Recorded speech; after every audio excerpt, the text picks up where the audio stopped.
ఆయన కేసీఆర్ జాతిపిత అంటాడు. ఎవరికి జాతిపిత? భారతదేశానికి జాతిపిత ఒకరే, ఆయన మహాత్మా గాంధీ గారు. ఆ జాతిపితను అవమానపరిచే విధంగా వీడు కూడా కొత్తగా జాతిపిత అని పేరు పెట్టుకుని వస్తే మీకు మీరే అనుకుంటే ప్రజలు దాన్ని అంగీకరించాలి కదా. జాతిపిత ఆడబడుతున్నాడు, మరి జాతిపిత ఎక్కడ ఉంటాడు? జాతిపిత ప్రజల్లోకి ఎందుకు రావడం లేదు? ప్రజా సమస్యల పైన ప్రభుత్వాన్ని అసెంబ్లీలో ఎందుకు తీయడం లేదు? చెప్పుకోవడానికి సిగ్గుండాలి కాస్త.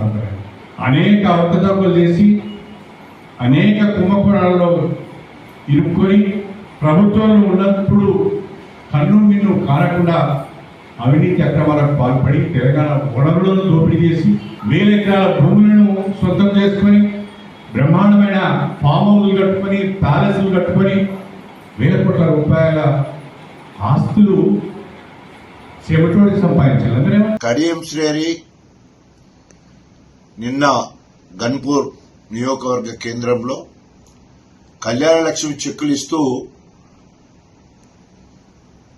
ఏదో తులం బంగారం ఇచ్చినంత పోజులు కొట్టుకుంటా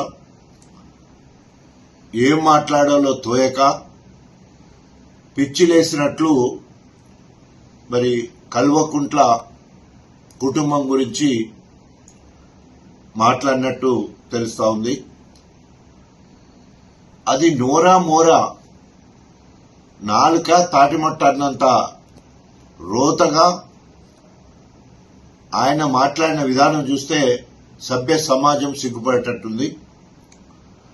ఆయన నా చేతిలో 2009, 2011 2 సార్లు టీడీపీ నుంచి వెళ్లి ఓడిపోయి తెలంగాణలో టీడీపీ భూస్థాపితమైతే ఆ భూమి కింద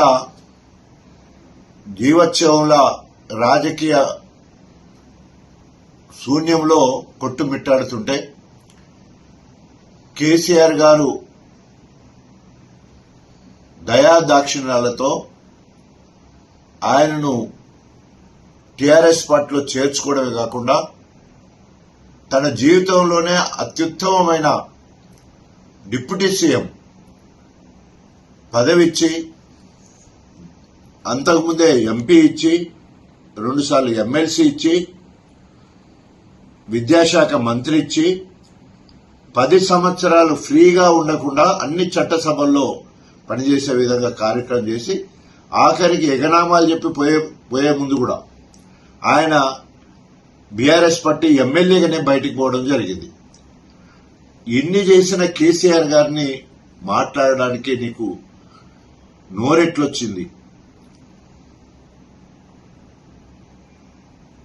కాంగ్రెస్ కు కాసుల కమ్ముడు పోయి బిడ్డ కోసం కక్కుర్తిపడి బిడ్డకు రాజకీయ భవిష్యత్తు కల్పించుకొని కుక్కిన పేరు లెక్క పడుండాల్సిన నువ్వు ఈరోజు మరి సూర్యుడు లాంటి కేసీఆర్ మీద ఉమ్మేసే ప్రయత్నం చేస్తున్నావు. ఆకాశం ఎత్తునున్న కేసీఆర్ గారు నువ్వు ఉమ్మేస్తే అది నీ మీదే పడుతుంది తప్ప కేసీఆర్ మీద పడదు. అది నీకు పాపం కలుగుతుంది. ఎందుకంటే అన్నం పెట్టిన వాళ్లకు సున్నం పెట్టే జాతి నీది. నీ నోటనే అన్నావు కదా కేసీఆర్ గారిని జాతిపిత అని, తెలంగాణ జాతిపిత అన్నావు.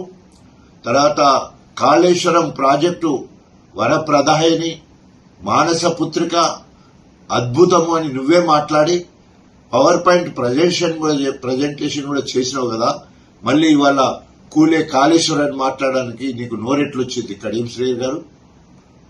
అరే నువ్వు ఒకవేళ కనుక నీకు లోకల్ బాడీ ఎన్నికల్లో సర్పంచులు గెలిచినాం, మున్సిపాలిటీలు గెలిచినాం, బై ఎలక్షన్ లో జూబ్లీహిల్స్ తర్వాత అక్కడ కంటోన్మెంట్ గెలిచినాం అంటున్నావు కదా.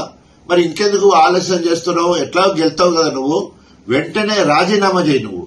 ఎందుకంటే అది హైదరాబాద్కు వస్తే అసెంబ్లీలోనేమో నేను బీఆర్ఎస్ ఎమ్మెల్యేనంటావు, గన్పూర్కి వస్తే కాంగ్రెస్ ఎమ్మెల్యేక్క కారు కూతలు కూస్తా ఉంటావు.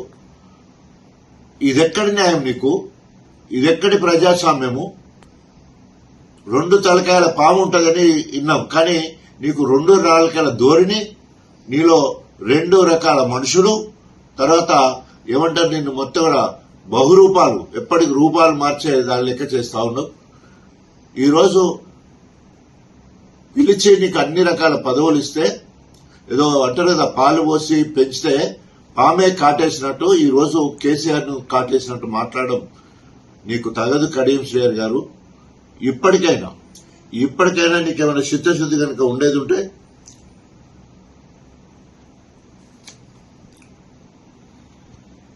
బయటికి వెళ్తలేవు, బయటికి రా చూసుకుందాం అన్నట్టు మాట్లాడుతున్నావు.